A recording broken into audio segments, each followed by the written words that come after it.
Good morning. My name is Terry Elliott. I am the chair for the Livingston Avenue Area Commission. And this morning I am so proud to welcome our mayor, city council, and everyone here to Driving Park, one of the greatest neighborhoods in our great city. I would like to take the time to introduce my fellow commissioners, if you would please stand. Thank you for all the work you do. Thank you. For 35 years, Driving Park Recreation Center has been the focal point of this area. Children have played here, families have made memories here, taking part in sporting good events and activities offered by Recreation and Parks Department. The Livingston Avenue area is not staying the same, we're getting better. And we're getting better because we have neighbors who care, neighbors like you, and a city that's willing to invest in our community. Our mayor has had many challenges: 2 recessions, 9/11, the 2008 financial crisis, budget cuts, income tax increases, and personal challenges. But he continues to bring people together. He continues to listen. The mayor said at last month's State of the Union address, "A city that stays the same falls behind." I can say under the leadership of Michael B. Coleman, our fabulous, wonderful mayor, that the city is definitely changing. It is evolving. It is growing. And here's proof of that. The state of the city now: 40,000 new jobs, the second lowest unemployment rate in the nation. Crime is down 24%. Forbes magazine says that Columbus is the #1 city of opportunity. Columbus is the #1 city for African Americans in this country and a AAA credit rating. And we have downtown growth, the Commons, North Park Bank, Short North, Scioto Mall, and the new Scioto Greenway project. The mayor is one of probably the only one who brings his whole cabinet to a community through a program called Neighborhood Pride. He takes his cabinet to town hall meetings, he listens to the needs of the community, and in turn, the city invests and helps rebuild that community, like the historic Driving Park, King Lincoln District, and Wyland Park, and many others. He has worked tirelessly on education through programs like Capital Kids, My Brother's Keeper, transportation, his hope for a railway, the Go Bikes, the C-Bus, and many initiatives: African American males, black on black crime, the Restoration Academy, Sister City International, Get Green Columbus, the Coalition for Nonviolence, New American Initiative, and Youth First. I have followed the mayor for 16 years, and he has done a great job. I have watched him build this city into something fabulous. Before he came, we were called Cowtown, USA, and now we are on the map because of our great mayor. Mayor Coleman has always been the people's mayor. You see him at the Mamie Moore Park, the Frankie Beverly and Mays concert. You may see him anywhere. But the one thing that he has done, he has created the best city in the nation to live, to work, and raise a family. So please, everyone, help me welcome our mayor, your mayor, my mayor and friend, Mayor Michael B. Coleman.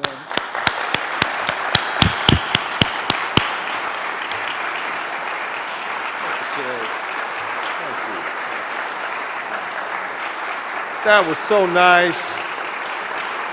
Wow. That was so nice. Thank you so much. You weren't supposed to mention Frankie Beverly concert, but that was a good time. And, you know, I appreciate that fine introduction. You know, it reminds me, it's very different than the time I ran into you in the grocery store and you were mad about something. I think it was, well, we won't talk about what it was, but you wanted action and you wanted it right away. And you got up in my face and said, I need this done and I need it done right now. I will, and I backed up into the produce. And believe me, when I got free, I called. I said, we got to get something done here because I'm gonna run in here again in the grocery store. We got to get it done. I appreciate your work and your friendship over the years. This is a great neighborhood, a wonderful neighborhood. I love this neighborhood. Many great memories here. One of them is Mr. Coleman. The other is Mr. Johnson.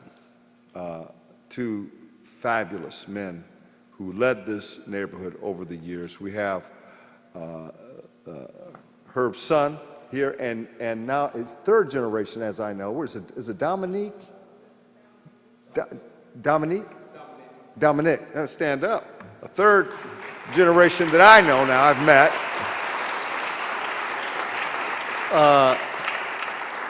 These were great men who always challenged the city, challenged the community and the residents to move forward. And it's so great to be here today. Will Font, where's Will? Will, over there. All right, thank you, man. He's the rec leader here, rec manager. And this brings, this driving park brings back many good memories to me because my son played Little League right back here for a couple of summers. And it's a great place to grow and to compete. And I came to every game back in those days, and it was a lot of fun in the hot summer. And watching your son play t-ball at one year, and then the next year he got better than t-ball. But it was really, really nice. This is one of the city's oldest and most historic neighborhoods. Driving Park name comes from a significant past as a large horse racing complex, and then later car racing complex during the 19th and 20th centuries. So the city, we're supporting a tax credit deal at Kent Place Homes Project, and it involved the construction of 53 new homes around Kent Avenue School. And this project will spearhead the redevelopment of the driving park area and utilize the Eddie Rickenbacker House. We need to promote the Eddie Rickenbacker House. There's a lot of history here in this area. We want to make sure that people know and understand what it is, and we can bring more residents and more visitors to this very historic neighborhood as well. And I think it's a great thing. So today we're going to talk about our capital budget. And our capital budget is essential to the long-term growth of the city. We've always believed, City Council and the mayor have always believed in investing in the infrastructure of our community. And we'll be investing significant resources in this year for infrastructure in our city. And so one of the things we'll be investing in is this rec center. This rec center was originally opened 35 years ago in 1980. And we want to expand it, we want to renovate it, we want to make sure that it is has all of the 21st century attributes that make rec centers great. We want to make sure that it's a safe place for our children, our seniors, our families during the summer, after school. And you know what? I haven't been in this gymnasium for a while, but I do remember that three-point jump shot I made from right here into that basket, trying to school our young people on the excellence of playing basketball, what it means. I'm just kidding.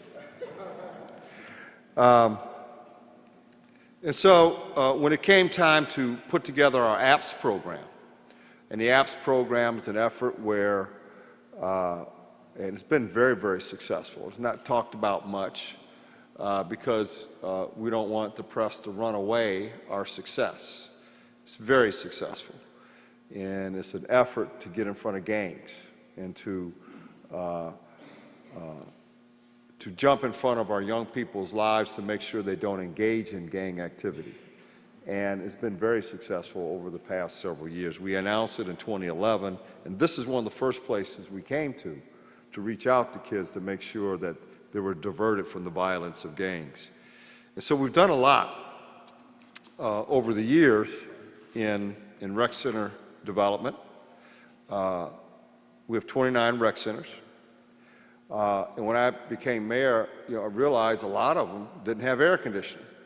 Where's Priscilla Tyson? Right here. Worked hard on developing an effort where rec centers had air conditioning, kind of a simple, basic thing. A lot of these rec centers were built in the 50s and the 60s and the 70s. And they didn't think about air conditioning. And sometimes you walk in some of these rec centers that were built in those days, and during the summertime is when they have the highest use during the summertime, and you come out feeling like you have just taken a shower. It can be rough. So we set about the process of developing a air conditioning effort, and now 19 of the 29 have air conditioning. And we've renovated a lot of rec centers, and we built a new rec center. Renovated Blackburn, renovated Brittenell, built one at Lozelle, Far East renovation, major renovation at Whetstone, a total renovation at Dodge. Milo Grogan we announced, I think was that last year we announced Milo Grogan, and that was so important in Milo Grogan. It needed so much renovation. That Milo Grogan Rec Center, you had to walk in sideways. It was so small, and then come out and walk through it sideways. There's just no room. And now it's big and beautiful. It has athletic facilities, and it's really an addition to the neighborhood. Westgate, we did that last year as well. A total renovation at Glenwood, right? Total renovation at Glenwood. Douglas, we put air conditioning in Thompson, Tuttle, Barnett, and Woodward. And that's important, to bring our rec centers into the 21st century and make them places of hope and safe places for our neighborhoods, but you've got to be comfortable places as well, places where people want to be at. And so we're doing that, and it's been very, very important to me. So we come to Driving Park Rec Center, and I said to myself, before I step down as mayor, we got to get this one done. This one was an important one personally to me. And so here we are today, in additional state-of-the-art improvements right here at Driving Park Rec Center. Let me tell you what it is today. 9,500 square feet. We're going to add an additional 19,000 square feet in a complete renovation. Maybe the total is 19,000. Is it a total 19,000? Something like that. Total's 20,000 square feet. And the renovation will cost $10.5 million. That's a big-time renovation. That's a total reconstruct. That is an amazing thing. And when you see this done, your eyes are going to pop out, because I'm so excited about it right now, I can hardly stand here. A new gymnasium with locker rooms, a new fitness room, a new game room, new classrooms, new studio space, air conditioning,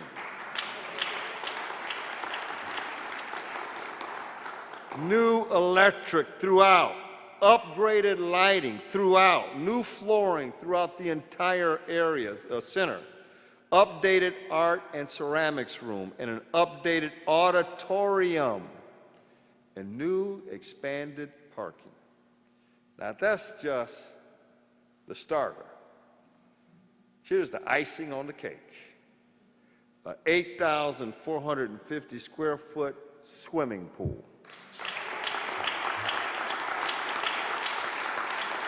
This is awesome. This is awesome. Where community members can come and cool down during the summer. And, you know, in the summertime, I love to go to our pools and see our kids swim. And Zach Klein told me he would swim with us in Speedos. Where is he? Yeah, yeah. He always, every time we open up a new pool, Maryland, same thing. So we're gonna, he promised that to the public. Yeah. No, I don't count. I would destroy that place. Okay, all right, yeah, we're trying to get people to come, not to run them away. 14-month renovation here at Driving Park. This is big. This is important. And this is neighborhood changing in the process. This helps change the neighborhood and improves the neighborhood. It's already a great neighborhood.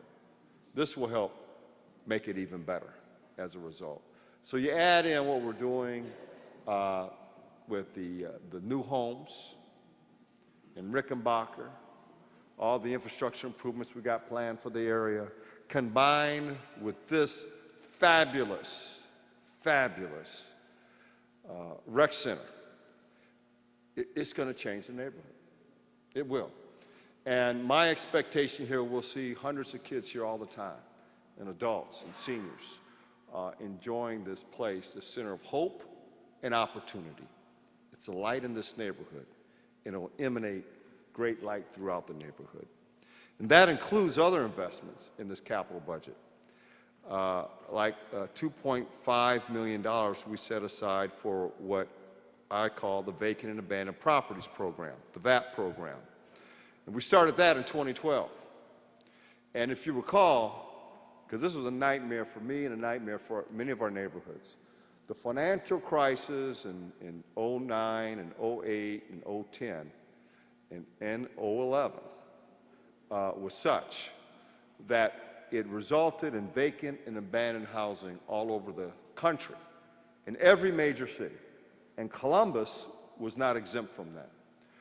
We had hundreds of vacant and abandoned housing show up overnight, literally overnight, because people were being foreclosed in their homes. They're moving out and leaving behind these structures that weren't taken care of. And over time, what happened was that the housing stock declined.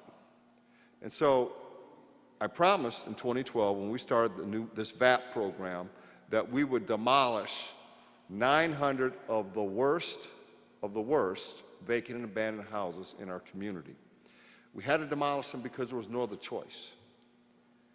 They couldn't be renovated. They weren't going to be sold. They ended up to be places where crime and other activities occurred. They had to come down, and they had to start over in those lots. We made a commitment of tearing down 900 of the worst vacant and abandoned properties. In a couple of years, we surpassed that goal, and now we're at 1,135 demolitions of vacant and abandoned properties.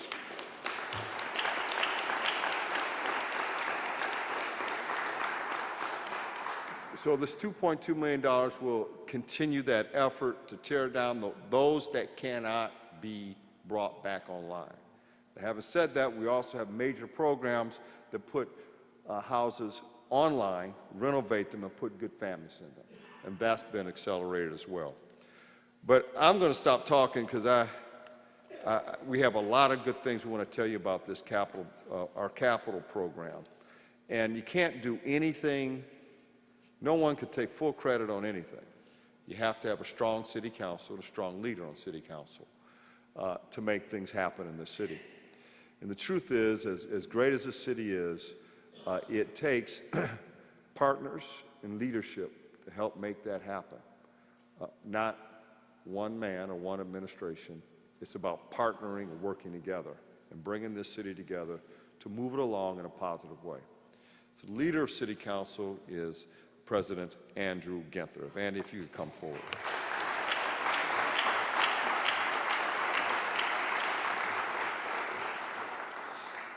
Thank you, Mayor Coleman, and good morning to all of you, and thank you for joining us here today. Thank you, Mayor, for outlining your priorities and for charting a path for progress in our great city. All these amazing announcements in this, one of Columbus's oldest and most historic neighborhoods. I know he physically is not present, but I feel the spirit of Mr. Johnson today, and so proud to have so many dedicated community and neighborhood leaders to join us in his stead. This proposed capital budget is an investment in our collective future. It is one focused on making every neighborhood safe and for enhancing the quality of life of our residents, which is what makes Columbus such a special place. Thank you, Mayor, for being a strong partner, for your willingness to work with City Council to assure that our shared priorities are reflected in this capital budget. Over the last several weeks, Council has worked closely with the Mayor and the administration to make the most of our capital investments by prioritizing the projects that will strengthen Columbus neighborhoods, improve city services, and create safe neighborhoods where families and businesses can thrive. By ridding our neighborhoods of blight, providing a safe place for families to raise their children, we are investing in the future of our city. By investing in our transportation infrastructure, roads and bridges, sidewalks and bikeways, we make our community healthy, safe, and strong, and better for business. By investing in our city facilities, we are able to expand and improve programs and services, like here at Driving Park Recreation Center. And by investing in the tools that city workers need to do their jobs, we can provide those services more efficiently and at a lower cost for our taxpayers.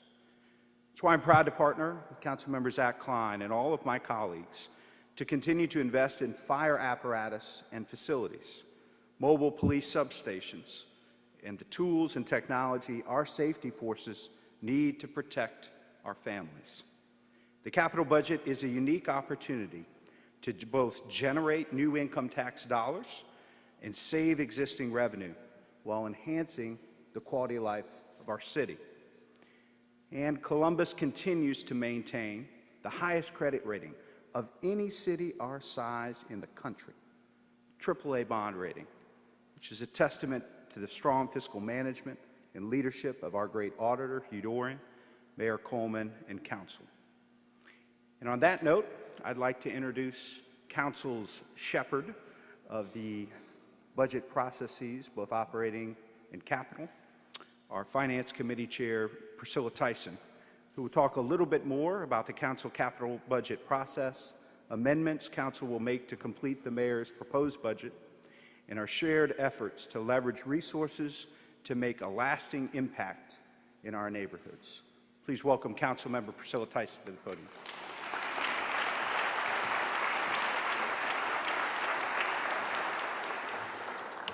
Good morning, and I want to say thank you to Council President Ginther and to the Mayor and the work that they have done in regards to this capital budget. So a lot of people know that this is a neighborhood that's certainly near and dear to my heart. And I want to recognize some people. First of all, I certainly want to thank Terry. Terry, we go to church together, so if the Mayor thinks he gets a lot of questions in the grocery store, let me just be very clear. Terry will come up to me as I'm greeting and will tell me, here's what we need to do, Priscilla. We got to do this, we got to do that. Here's what's not working well. So I get the opportunity to hear from Terry on a frequent basis, but I appreciate that because I absolutely believe that my role is to work for you each and every day, and no matter where I happen to be. And I welcome any comments. I also ask for good comments as opposed to negative comments. But Terry also always shares that with me too. And she just certainly respects the work that this council does and the Mayor does. And she really wants to make sure that Driving Park, the Livingston Avenue Area Commission, that the needs are being met in this community. So I want to recognize Terry. I know we want to recognize the Driving Park Civic Association. I had the opportunity to come out and meet with them on a pretty frequent frequent basis and to hear what their issues and concerns are, and hopefully we're able to address many of them. So I appreciate them being here. They're always so welcoming. I also want to recognize, as the mayor just mentioned, I want to recognize my family. My family is here. Herb Holloman was my uncle, and so I sort of want to recognize his sons. There's Paul, who's here. There's George and his daughter Wendy. So those are his children. And then, of course, the mayor recognized the grandson. And it's so important that that we have young people become involved in community service. I mean, certainly his children have certainly been a legacy to continue to move this community forward. And it's so great to see his grandson being here and listening and growing, because he is our future. The future is about our young people, just like this recreation center, and the changes here are about young people. And I also want to recognize two leaders that are in the room, Mr. Font and Mr. Pyle, who are here. I've known Mr. Pyle, his father, his grandparents. They lived in Shepherd, the community which I'm from. I just want to recognize his commitment, their commitment to young people in this community. So it is a pleasure to be here. And as President Ginther mentioned, I do chair finance, and so this capital budget that we're going to be hearing more about as my council members come up really invests in our public safety, it invests in our neighborhoods, and it invests in our economic development. What all that means, it truly doesn't, it means that it enhances our overall quality of life. This budget proposal includes $614,499 in new funding for capital projects. The total amount for the 2015 capital budget is $906,410,400. So as chair of, yeah, it's a lot of money. $1 million. Let's just say $1 million. So I applaud the mayor. That's 960 million, so almost $1 billion. So I applaud the mayor, his team, and all the city's departments for their hard work in putting this proposal together. I certainly want to recognize Director Paul Rakowski. It is a pleasure and an honor to work with him and his team on the budget.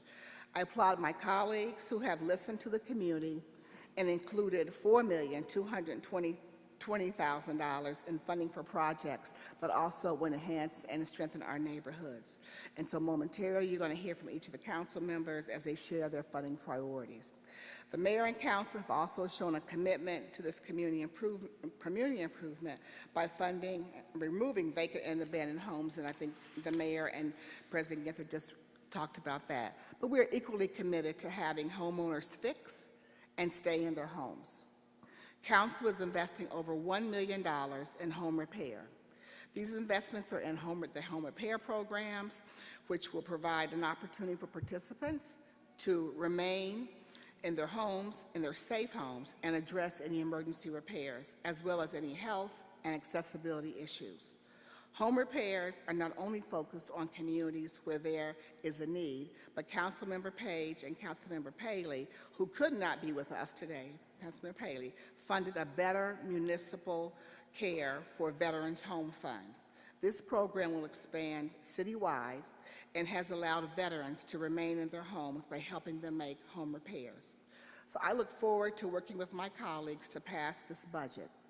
Tomorrow afternoon, Thursday the 19th, at 4 p.m., the Finance Committee will hold a hearing on the capital budget, which includes council's amendments and the capital improvements plan that the administration is sharing today. This hearing will be open to the public, and residents are welcome to attend and to share their additional input. Our goal is to hold a vote for the passage of this budget on Monday, the 23rd of March. I also like to highlight the amendment that I'm offering this year, and it will be $400,000 to support the James Johnson Driving Park Home Repair Program.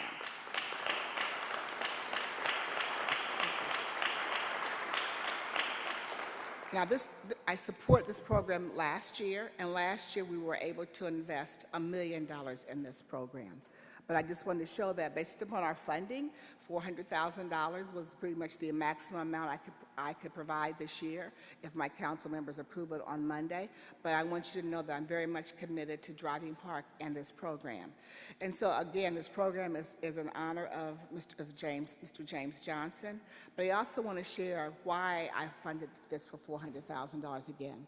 It's because last year we had such an overwhelming amount of individuals who wanted these services. And so we have right now still a waiting list of 145 applicants to have home repairs just in this neighborhood. So that's the reason why we have this. This, with all the other improvements, the new recreation center continues to make Driving Park just a great neighborhood. And so with that, I just want to say I look forward to having this budget passed. Please come to council on tomorrow at 4. Share your comments with us. And now I'd like to recognize Councilmember Shannon Harden to give his amendments. Thank you so very much.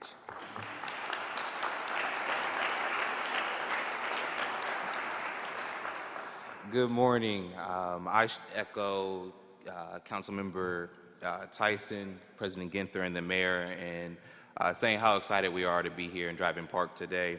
I want to thank Councilmember Tyson as chair of the Finance Committee for leading us through my first budget process, and I'm greatly appreciative of her and all of my other colleagues. Today I stand here as chair of the Public Service and Transportation Committee.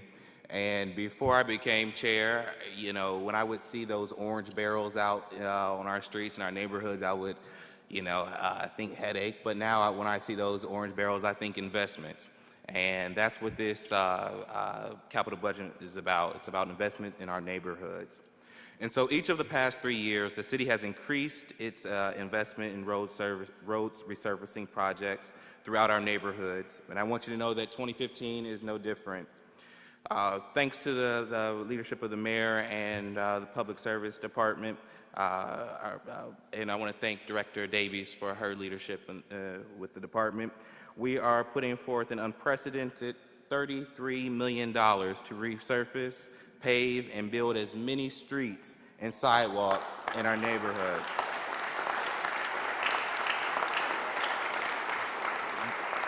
This includes $250,000 investments in curb repairs that will go directly to our neighborhoods, and so we're really excited about that.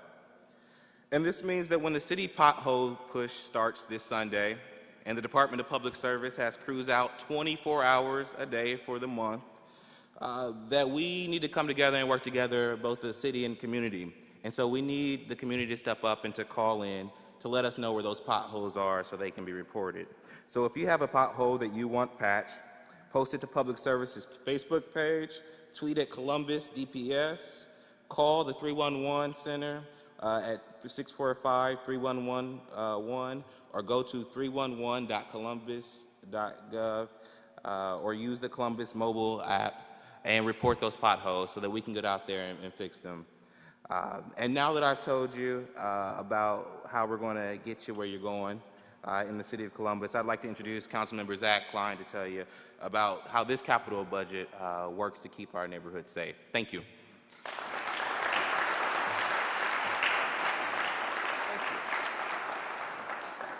Good morning, everyone.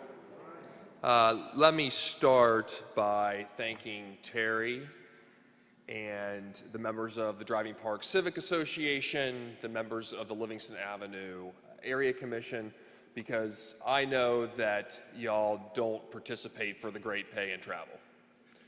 You participate because you love your community. And we can't do it down at City Hall without you being the eyes and ears on the ground, letting us know the pulse of the neighborhoods, what's going on, what y'all need. And I think it's manifested through the announcement that the mayor made with this beautiful rec center renovation and the addition of the pool, of just one example of how your advocacy can turn into reality. So thank you for what you do. My old boss, Joe Biden, said, "Show me your budget and I'll show you your priorities." And I think with our capital budget and our operational budget, you see that this city council and this administration and Mayor Coleman's leadership, we are invested in strong and safe neighborhoods.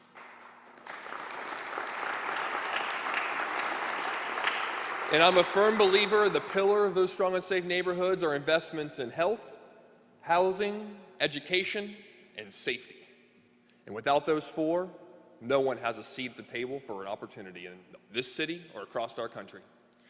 So I'm pleased, as Council President Ginther mentioned, our investment of $1 million in police mobile substations and investments in fire facilities so that our men and women of public safety have a chance to do their job and do it successfully to keep us safe. And a proposed investment of $250,000 in self-contained breathing apparatuses for our men and women of fire so that when they're running into fires and we're running out, they can return home to their families at night. Additionally, again, advocacy based on folks in this room and across the community. We're going to invest a minimum of $250,000 in safety cameras that will make our neighborhoods safer. That's going to be at least 10 locations across the city of Columbus to make everyone safe, to make sure our kids are safe, so police can have a bird's eye view of what's going on, because your safety is our #1 priority. So thank you so much. And at this time, it's my honor to bring up the mighty Michelle Mills.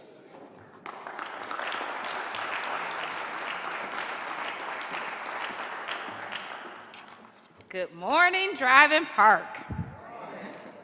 I am very happy to be here today because what you heard today and what you'll hear from me represents what I consider the walk to school in the morning. I think the judgment of our city is placed on what our young people see before they embark on their day of learning to become the responsible citizens we hope to develop. And so on that walk to school, they should see a vibrant neighborhood. They should be able to walk on the $33 million in street repairs and sidewalk repairs. They should see us doing something about vacant and abandoned homes. They should see firemen and women and police waving to them and wishing them a good day. And so all these investments are about their walk to school so they can become the responsible citizens that you and I are today. That's the goal. That's the judgment of our city, that walk to school. And so the amendments that I'll put forth today that I hope my council members will continue to support as we move forward through the capital budgeting process is the improvements in the Southeast Home Repair Program. That neighborhood, along with Driving Park and many other neighborhoods, should show incentives to those who have decided to invest in their homes, to remain in their neighborhoods, improve their homes. Their beautifying of their homes and all those repairs that are necessary, whether it's to drive energy efficiency in their homes or for beautification purposes, that has a give back to our community. When a child walks to school and see that people are fixing up their homes, mowing their lawns and doing all of those wonderful things, that gives them the pride in their neighborhood and a good pep in their stride as they embark on their day, and that's extremely important. So I'm very excited to announce home repair dollars for the Southeast neighborhood. In addition to that, I would like to talk a little bit about the other side of the walk to their school day, and that is their environment. And so the investment in tree replacement, as we have been impacted by emerald ash borer, we are investing in creating more and replacing trees who have been attacked by that poor virus that has happened to many of our trees. Our children should see trees growing, flowers and things like that. That should be what their day is faced with as they embark on learning. A brighter day on their way to school will make sure that they're in the right spirit of learning, and that's extremely important. It also is important as we talk about creating sustainable environment and sustainable communities. So I'm very excited about the partnership that I have with Councilmember Page to bring about that amendment related to the emerald ash borer and the replacement of trees. I'm excited about the home repair and all of the things that you've heard today because it is about that walk to school for our young people. It's extremely important that they have pride in their community, and the leadership of Driving Park, the commissioner, showing them what leadership means, what it means to care about your community, to invest in your community, to lead your community, and to have the hard conversations on behalf of your neighbors. So thank you for the model that you're showing to the young people, and thank you to my council members for joining together to improve that walk to school for our young people. Thank you, and I'd now like to introduce Councilmember Page.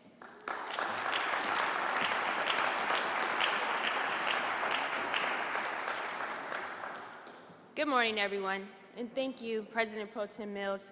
I'm definitely pleased to partner with her in the amendment to help install the trees across the city. I actually am very excited about the improvements to take place here at Driving Park. I took an exercise class here about a year ago, a Zumba class, and not too far from this spot here, I passed out because I couldn't breathe. And the instructor said, why don't you go outside and get some fresh air? So I was just very pleased with the programming that was taking place here at Driving Park, and I'm excited to see the new building.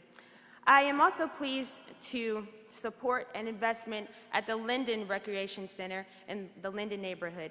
A lot of repairs need to take place there as well, and we're going to look to improve on the pond and just the resources and the activities that we are providing for the children in the Linden area.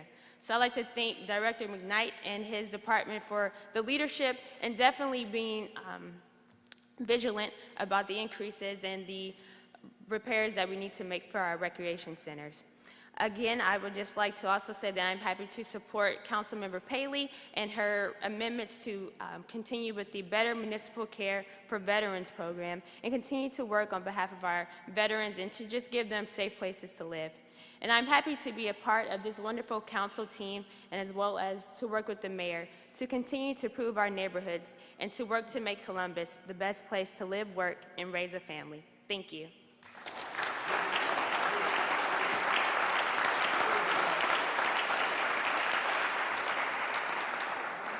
Now you know why we're so excited about this capital budget and so excited to share it with our partners in neighborhoods throughout Columbus. As Chairwoman Tyson said, there will be a hearing, public hearing tomorrow afternoon, and Council will consider the capital budget on Monday, the 23rd. So next Monday. So please weigh in, share information with your neighbors, and make sure that you're sharing the good news about the investments that the City of Columbus is making in our neighborhoods. Thank you all for being here today.